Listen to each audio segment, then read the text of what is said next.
everybody. I'm just going to wait for everybody to join.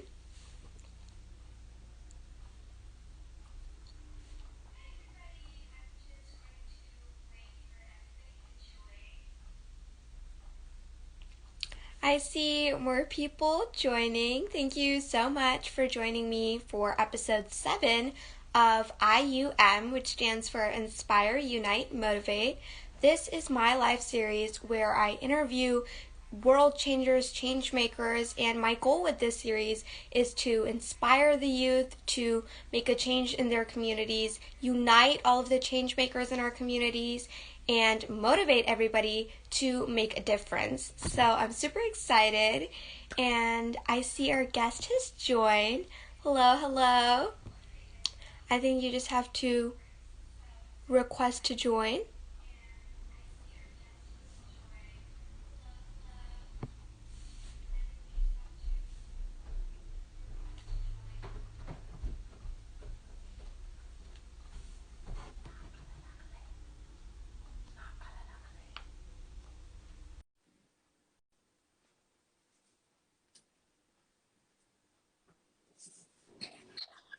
Hi, Hi! how are you?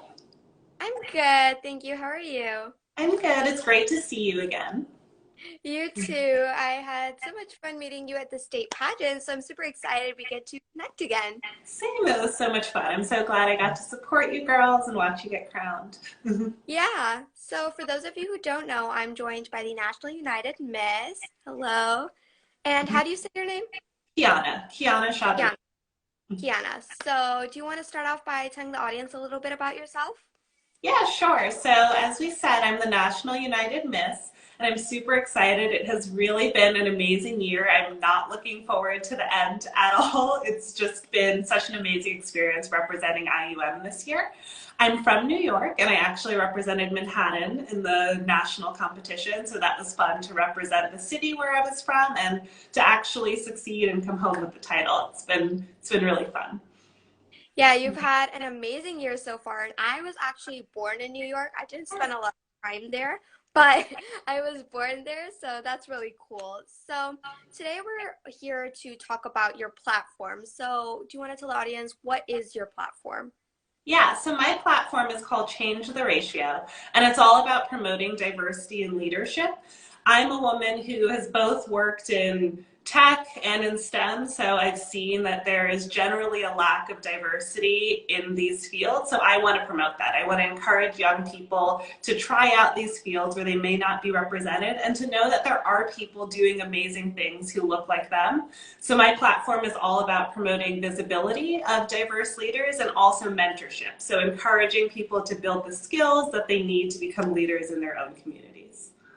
I love that. And I really especially love that you're promoting STEM because I know that's really big now. But I know, like, in my schools alone, my elementary school or my middle school right now, not a lot of people are interested in STEM or they don't know about STEM. So I love that you're able to promote that and show them that there are different paths you can choose in the STEM world. So I love that. So, what do you have like a specific message that you like to promote? Yeah, so my message really just goes back to like you can do anything you put your mind to it. So you mentioned STEM, and one of the interesting things about STEM is that women and men, well, young girls and young boys, at the beginning of their lives in school are equally interested in math and science and engineering. And then around that like middle school age, around 12, 13, there starts to be a big difference. And I think part of that comes from the fact that we don't see very many women in these careers. So we don't see many women doctors or many women scientists. And my big thing is about promoting the fact that those people do exist and you have great role models that you can aspire to and that you can do anything. So even if you don't see someone who looks like you in this field, don't let that hold you back and don't let that make you kind of afraid to try out something new. Yeah, definitely. I know for me, my ambition is to become an attorney, which I know you are, so that's really awesome. And I did not know a lot about like attorneys that I could look up to, but after a while, after researching, I found that there were women who were attorneys. So I had those role models then, and ever since then, I've never looked back, and I'm super excited to go on and do courses in like law and stuff. So I love that message. So, what are some ways you're able to spread your message?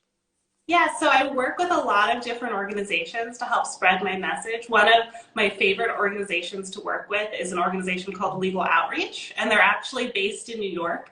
And the idea behind Legal Outreach is they work with middle school and elementary school kids, and they talk to them about ways that they can kind of encourage themselves and build themselves up through the law. So we host kind of debate programs where we'll take the students and we'll mentor them and we'll teach them how to debate, and it gives them a way to learn how to express their voice and to learn about things that they might care about. And that's a really great program because it not only kind of encourages them to kind of build up their own voice, but it exposes them to lots of different mentors. So most of the mentors are attorneys, not all, but most. So as you said, it gives them someone that they can look up to and think that, okay, maybe this can be a career for me. So that's a really cool organization. And then I work a lot with another organization that's called Tech Girls. And their mission is all about just promoting STEM with young women. So we host these tech workshops where we get people really excited about different topics.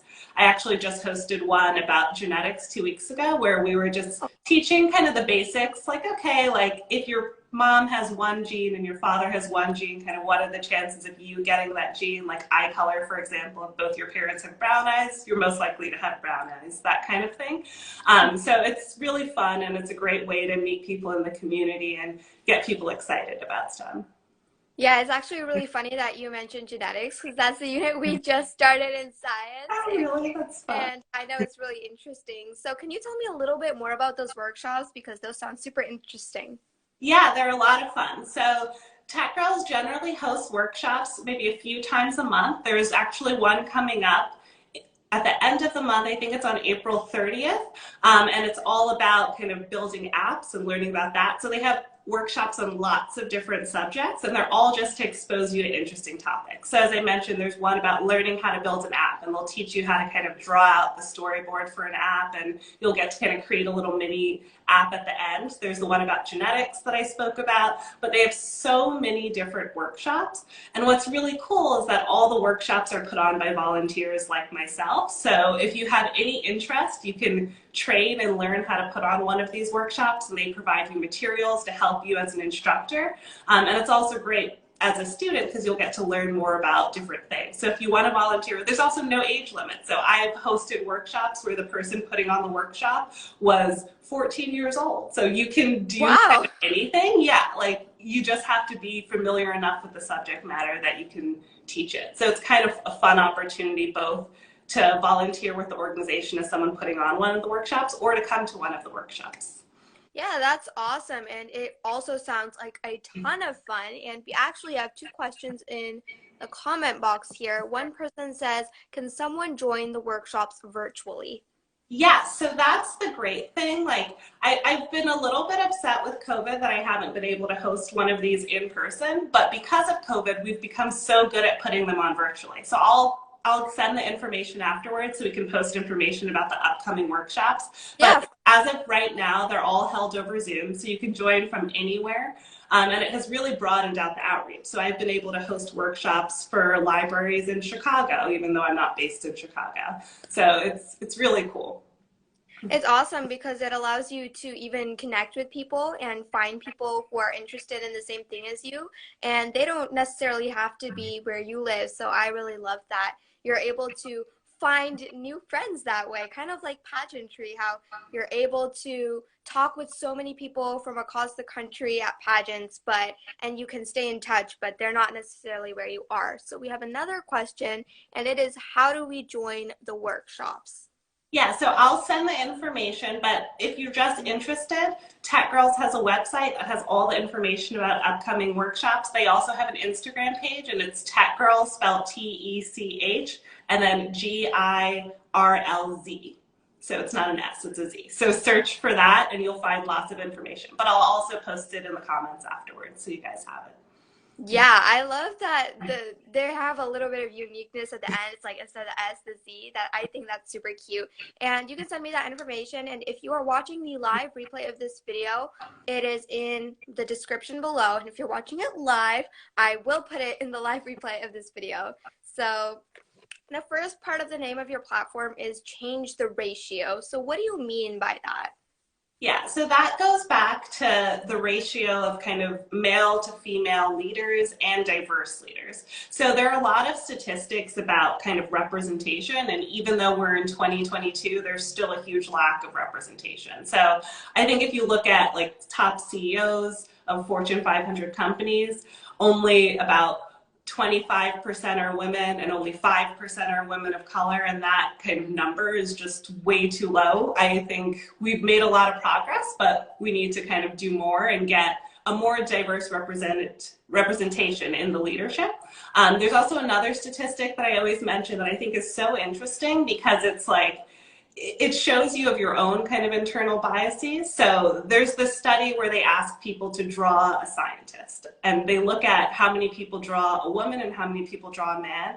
And regardless of gender, it's only like 20% will draw women. So that means they're asking little girls, like, oh, draw a scientist. And they're still not drawing women. They're drawing a man because that's the first person that they think of. So it's kind of interesting to think about the fact that even though we have so many great women scientists who've done so many cool things, like women were part of the reason why we even made it to the moon, like lots of really cool things, people still aren't internalizing the idea that a scientist could be a woman. So that's something I want to change. I want to change that mentality, and I want to show people that that is possible for them. And hopefully, as our young leaders grow up, like you, will have lots of amazing, diverse leaders that people can look up to as role models.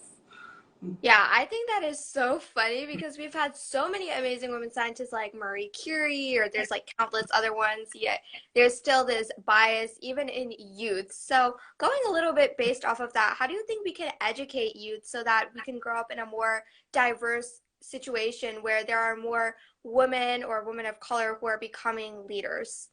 I think it comes down to visibility and just making sure people are seeing that this is an option. So when we think about the storybooks that we're reading to our young people, we want to make sure that we're being inclusive and not just reading storybooks about certain leaders. Like I know there's a very popular kids book about Ben Carson, which is really fun and really great, but there are equally popular books about kind of women scientists doing amazing things. There are books about Marie Curie. There are books about all of the women who helped us launch our space mission. There are books about so many different things. So I think just making sure we have a huge library that we're reading to our students, and that's something I try to do. So when I go to schools, I try to pick a book about a diverse leader or someone that they may not know of, so that they can know that these people exist and are doing really cool things. Yeah.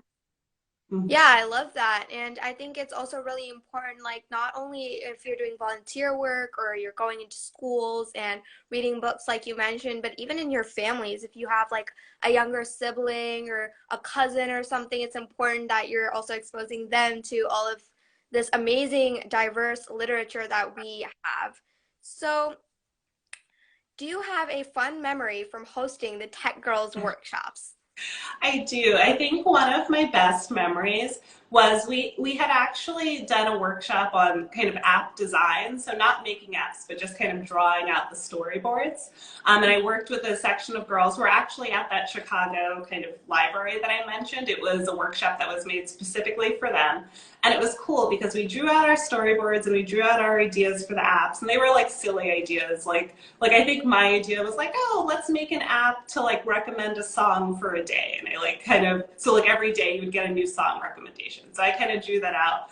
But I remember at the end of this kind of event, we had so many girls who were like, wow, like I didn't even know being an app designer was a career I could do. Like I always loved to draw, but I didn't think that that could be like a tech career and could be something that I could do as a full-time job. And they were so excited about it and had so many questions, and I could really see that like it hit them that like, okay, like I'm an artist, but I can use that and still go into a STEM field, and that it's something that I can do, like I can use all my skills that I love, but still like do it in this different way. So I thought that that was a really great moment at the end of that workshop, and I hope that maybe some of these girls will go on to continue and may work in that field, and maybe they won't, but they'll at least know that this is an option for them and this is something cool that they can be involved in. Yeah, it just goes to show even something as simple as drawing can give you so many options. Like if you like to draw, you don't necessarily have to be like an artist or a painter. You can go into a career like tech. And for the record, I think that was a cool app idea. I'd like a Right. song idea. That's cute. Okay. So, what is your message to girls who maybe want to explore non-traditional fields, but they're not really sure? My message is just to put yourself out there. Like, there's a saying that like you just gotta fake it till you make it, and I think that that really does work. It really just comes from you being able to try something new and putting yourself out there. So I, for example, was a biology major, and that's something that I had always liked. I always liked animals and learning about the environment, so that's something that I did. And then I realized that maybe I wanted to try something different, which was the law, which is what I ended up doing. And I put myself out there. So instead of kind of just diving right in and being like, oh, I'm going to apply to law school, I was like, let me try something. Let me sign up for like a debate club and see if this is something I like. So just taking the time to explore different things, because you never know what's going to click and what you might love, and not being afraid to be terrible at it. My first debate was honestly awful, but I continued on. I continued with it, and it became something that I loved, and then really inspired me to go to law school and become an attorney. So taking risks is really important. Yeah, it shows never give up. I remember actually I was part of the debate club this year, and in my first debate was on pineapples on pizza. It was like this big, big debate. Everyone was like, "Oh my God, pineapples on pizza!" And I was on like the four pineapples for pizza side. And I was like super, super excited. Was getting ready for the debate. I was like prepping the team and everything. I was so excited, and then I lost the debate. It was like I think it was like 9-6 or no, it was 9-7, Yeah. and I felt a little bit disappointed, but I realized that no matter what, if I like to debate, I shouldn't give up on that. So I really like that message that you shouldn't give up and you should put yourself out there. And I think it applies to school as well. Like you should try different clubs. You shouldn't just stick to the same club over and over again. So I love that. So how do you think we can empower you to try to explore like the idea of a non-traditional field so that they can possibly become interested in it and realize that it is a career option? Yeah, I think it's all about exposure. And that has been kind of what I've been trying to do through the course of my year. I've been trying to do things like this. I'm so happy you invited me to speak about it because I want to speak to more people and let people know that this is an option. So it's all just about kind of having everyone in their community take it upon themselves. So like we all want more diversity. I think it's kind of universal that people are like, this would be a great thing for us to have. So we all need to be the people to promote this. So it can't just be me talking at events. We should all just try to go out there into our communities and try to promote diversity and promote leadership. And we can do that by just being ourselves, by being good role models in our community. We can show others that we can be a leader and that a leader can look like us, which will inspire other people to be active in their communities and to do things. So the best way really is to just continue doing what all of I think the I.U.M queens do in such a great way, which is just to be amazing role models in their community and get people talking and excited about leadership. Yeah, I've actually interviewed a couple of your sister queens now, and they're all such amazing role models, including yourself. So I'm super excited that I get to speak with all of you. And going back to what you said, I really agree. I think people are aware of a lot of issues. Like, it's not just diversity and leadership, it's like in general, so many issues. But a lot of people just don't take action on it. They're aware, but they don't want to do anything. But I think what you said is so true that you have to be that role model and step up and really be the change that you want to see. So I agree with that. So going a little bit based off of that, how can we enhance the leadership qualities we already have? Like, what is your advice for that? Yeah, I think that's a great question, especially because there are so many different types of leaders and so many qualities that make a good leader. So I think Mm-hmm. figure out kind of what's that one thing about you that you think can really make an impact or make a change. So like, what's your like key quality that you think is great? So for me, I think I'm a very empathetic person, and that's part of my leadership style. So my leadership style is not necessarily being the person who's like bossing everyone around, or even the first person to like raise their hand and speak in a meeting. That's not really me. I'm more of an empathetic leader, or more of a servant leader. So I try to encourage others. So my big thing is, if I'm in a meeting and I see someone has a great idea, I'm always willing to be like, oh wow, that was a great idea, and encourage them to speak up, or add maybe a comment that might encourage them to go and do something else, and offer my help to help with whatever like amazing thing they came up with. And when I have my own ideas as well, then other people are always willing to help me too, because I've been so helpful to them in the past. So that's kind of how I lead, but I think anyone can do that. So anyone can pick whatever is their best quality or a great attribute about them and use that to create their own leadership style, because leaders can be so many different things and work in so many different ways. Yeah, definitely. And I think being a leader, it just goes back to things like your friends. Like, how do you act around them? Are you somebody, like you said, who's empathetic or supporting your friends' ideas? Or are you the one who's like super vocal and always raising your hands, like, I have an idea? I know for me, it's really funny because it can be when sometimes I ask my friends, like, what do you think? What kind of a leader am I? And we all have these conflicted opinions, but it's really funny. But I think it can just go back to that. So moving a little bit into pageantry, how do you think pageantry, or having this title, has allowed you a bigger platform to spread or promote your message? Yeah, this year has been amazing. So as we kind of talked about, I went to your state pageant. I've gone to so many state pageants this year, and I've had that opportunity as the National United Miss to just meet so many different people in so many different places. So I think having this title has given me just such a larger audience to talk about issues that are important to me and encourage others. And one of my big things is I was like, I want to go to the state pageants and I want to be a cheerleader for everyone. So like when we were backstage, I was always trying to encourage all of the contestants and keep really positive energy. And that goes to my platform of lifting people up and encouraging people to be leaders. So that has been amazing. I've also been able to put on a lot of Tech Girl Tech Shops this year, and I've served as a mentor with Legal Outreach. So that has been an awesome experience, and I've been able to work with these organizations more as the National United Miss. And I've had other organizations reach out to me. So I've now just developed so many more connections that have helped me. I've spoken to schools. I'm hoping to get in person in a school before the end of the year, but it's been tough. But I have done virtual conversations with schools. I've spoken at some law schools to the first year law students about leadership. So it's just been such an amazing year, and I think all of these opportunities were open to me because of pageantry, because people are like, oh wow, like someone special is talking to us, and I don't think I'm that special, but if they think having the crown and sash makes me special and it gets me in the door, like that's great. Yeah, I know, because like a lot of the times I'm like goofing off with my friends, or I'm trying to get them to do something with me, and they're always ready, and they're always like, you're internationally United Miss Tracy.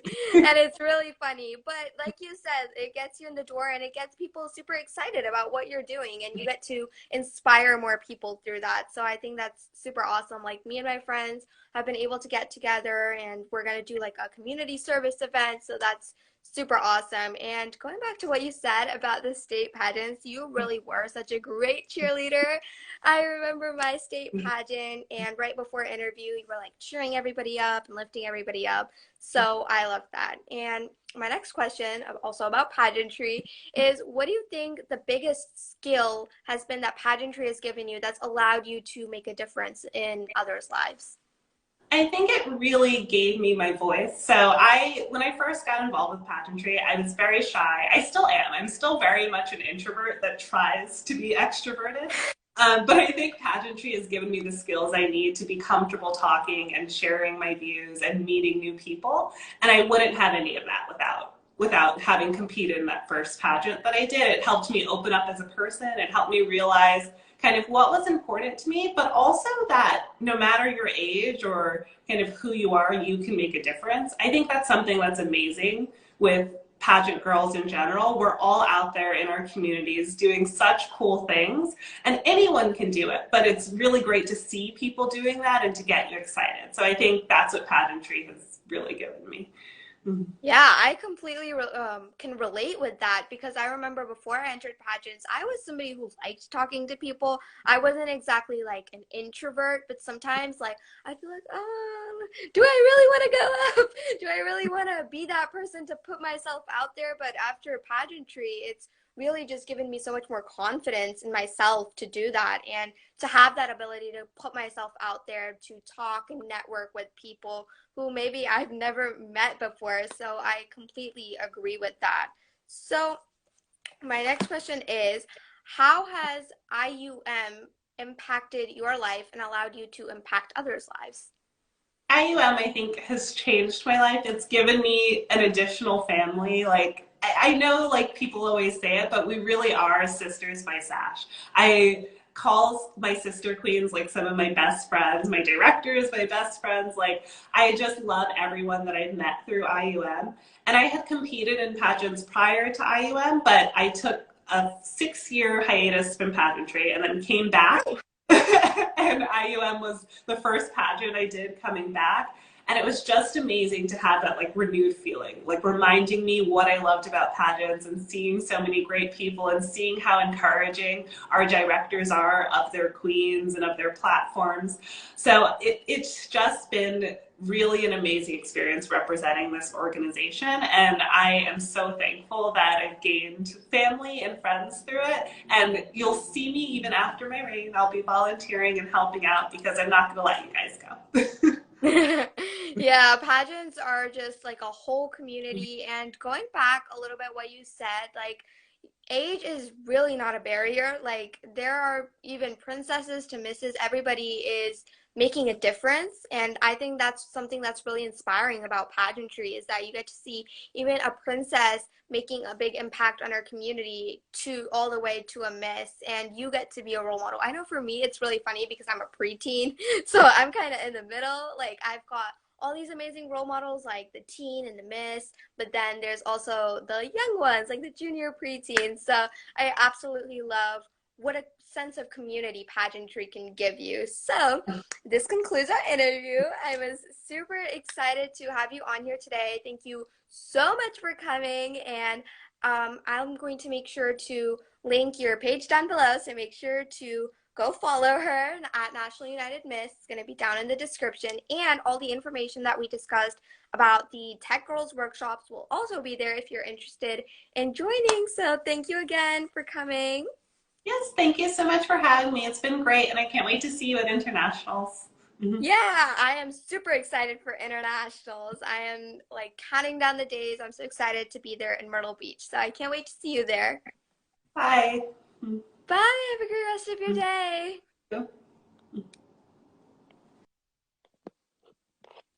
So everyone, make sure to stay tuned. I'm going to be posting very soon who I'm going to have on I.U.M next for episode 8 and which girl boss I'm going to interview who is changing the world one step at a time. So bye everybody. I hope you have a great rest of your day and thanks so much for tuning in.